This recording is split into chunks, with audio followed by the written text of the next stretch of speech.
The Fourth Pompeian Style, also known as the Theatrical Style, lasted from the refurbishment of Pompeii after the AD 62 earthquake, to the final destruction in AD 79, when Vesuvius erupted. Of course, these dates only apply to paintings from Pompeii and its surroundings. The fourth style is typified by a rejection of the third style notion of the wall as a blank canvas. In the fourth style we see a return of first style rhomboidal panels, and of second style architectural elements in the foreground. These create zones of multi-point perspective, some of which depicted third-style impressionistic sacro-idyllic landscapes, but they took on a decidedly surreal quality in the fourth style. Fantastic creatures like Pegasuses, dolphins and hippocamps often populate these fourth-style scenes. The fourth style is also known as the theatrical style because it appears to have been influenced by stage scenery, which creates a backdrop or scenophrons, but not for narrative scenes, like in the third style. Instead, the fourth style scenophrons becomes the wall itself, so the narrative becomes you.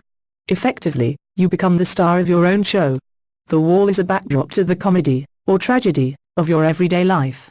The fourth style also appears baroque, which means overtly dynamic, self-confident to the point of being gratuitously over the top. It's nearly distasteful, and unlike the light and space of the second and third styles, the fourth style has a claustrophobic effect. It closes in around you. Let's first look at the ceiling of the House of the Painted Vault in Ostia. Remember, Ostia is outside Rome, not Pompeii, so we can only say that it dates to the 1st century AD. In reference to the fourth style, Wheeler comments on pages 200 to 201, that, here, all that was Hellenic in the making of the Roman world has been left behind, and the organic world itself forgotten. We are in a fairyland that belongs to Rome. The ceiling of the House of the Painted Vault in Ostia depicts an architectural framework of sorts in the foreground, which splits the ceiling up into oblong zones of perspective in a star-like pattern around a central hub. The zones are populated by fantastic creatures, a galloping horse or Pegasus at the center, and peacocks in one of the encircling zones. The colors are garish, vivid greens, dirty golds, scarlets and off-whites. It is very baroque, brimming with false self-confidence. False? Looking at this ceiling you would imagine yourself in a palace. Not a tenement block in Ostia, in the wrong end of town. The next two examples Wheeler cites of the fourth style, also come from elsewhere, from Rome. They decorated the vaulted rooms of Nero's Domisoria, or House of Gold. Its design and decoration lend credence to the biographer Suetonius's famous comment that Nero fiddled as Rome burned. In actual fact he says that on being told Rome was on fire in AD 64, the emperor merely strummed his lyre singing the sack of Troy. In other words, he did nothing but watch, which led to the rumor that he had actually started the fire himself. A claim that only gathered momentum when Nero bought up the smoldering land afterwards to build a luxurious palace for himself. If that act in itself was not outrageous enough to the Roman people, the fact that it was a windowless vault, gilded and lit by thousands of lamps was. Here we see one of the vaulted corridors of the House of Gold. Notice the return of first-style rhomboidal panels, and the second-style architectural motifs in the foreground. Nero clearly cared nothing for narrative scenes, or the third-style notion of the wall as a blank canvas. His gilded, rhomboidal marble-paneled monstrosity created for him a glittering fairyland, lit by thousands of oil lamps, wherein he could indulge his vanity. The emperor's tactless self-confidence drips from the very walls. It's baroque, in the extreme. This is a madman's paradise. Our fantasy land. It is not an escape to a romantic reality. It is an escape to surreality. And look here, our fake window, in a purpose-built niche in the wall. Look at these quaint people, doing quaint things, in quaint places. There is something cynical and mocking about this perspective adorned with a Pegasus and a vulture. The very fact of it being a fake window in a windowless vault, but what is pretends to look at, from where it is? In a glittering Aladdin's cave? Simple folk, scratching a living from the land. They had better hope their house doesn't burn down, or Nero will repossess the land and extend his vault over their home too.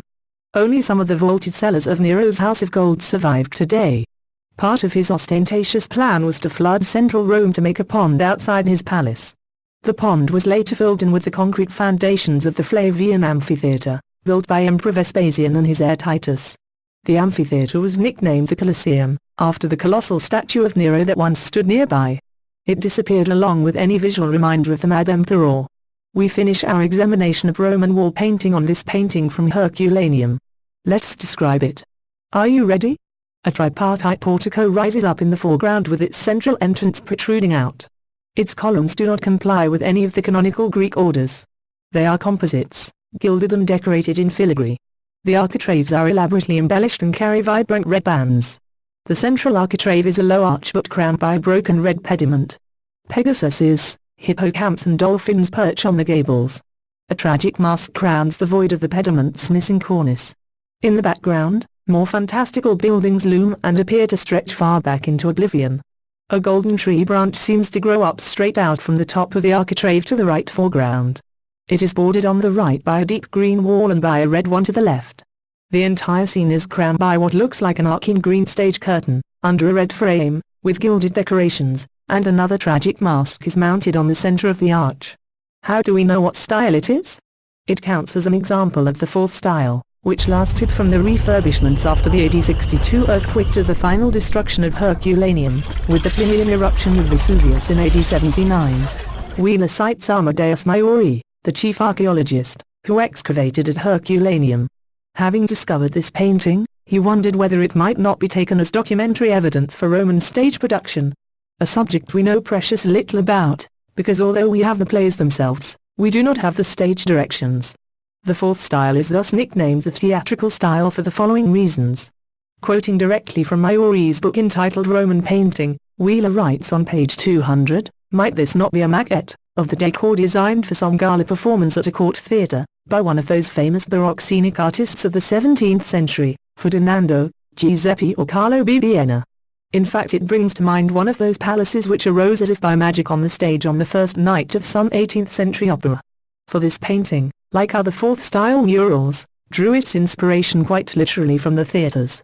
Clearly then, Maiori believed that the fourth style paintings reflect stage scenery of the time to which the painting belongs, the mid-1st century AD. To emphasize the achievements of ancient scenographers, Wheeler mentions the classical Greek painter Agatharchus, who Vitruvius credited with the invention of scenography, when he painted a scene for Aeschylus.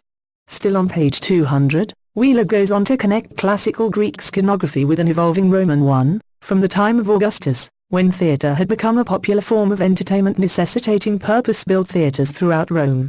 He cites wall paintings, in the recently excavated buildings of Augustus, beside the House of Livia on the Palatines of Rome, which you should not confuse with the second House of Livia at Prima Porta near Rome to which the Garden of Livia belongs. These wall paintings, he says, show in several examples of the so-called second style, an evolved stage scene with the conventional three doors, in a considerably pictorial setting, of the kind that was then or shortly afterwards beginning to take more substantial shape as an architectural scenaphrons.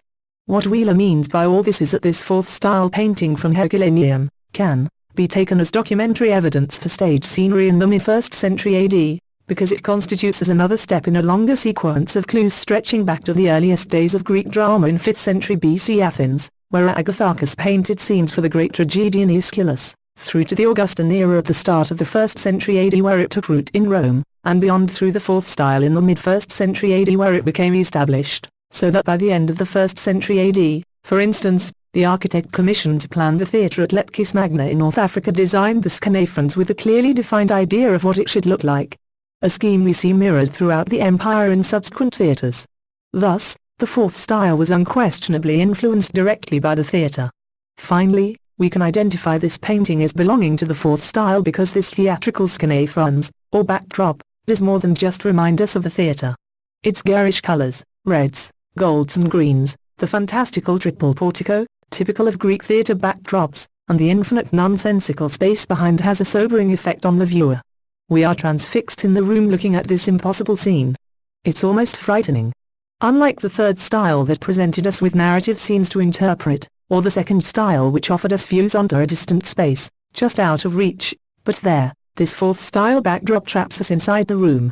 We dare not escape into this fantasy land of Pegasuses and hippocamps, where nothing makes sense, and the vacant stare of the tragic masks does nothing to invite us to step inside this portico. Instead, we are marooned inside our little room, and our mundane life becomes the play performed against this backdrop. The fourth style is typified by a Baroque feel. An overtly gratuitous self-confidence that is distasteful.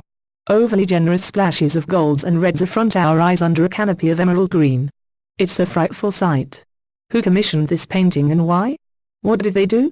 Or, what did they imagine they did? And so we come to the end of Wheeler's commentary on Roman wall painting. Now, to finish off, we need to look at his commentary on Roman mosaics.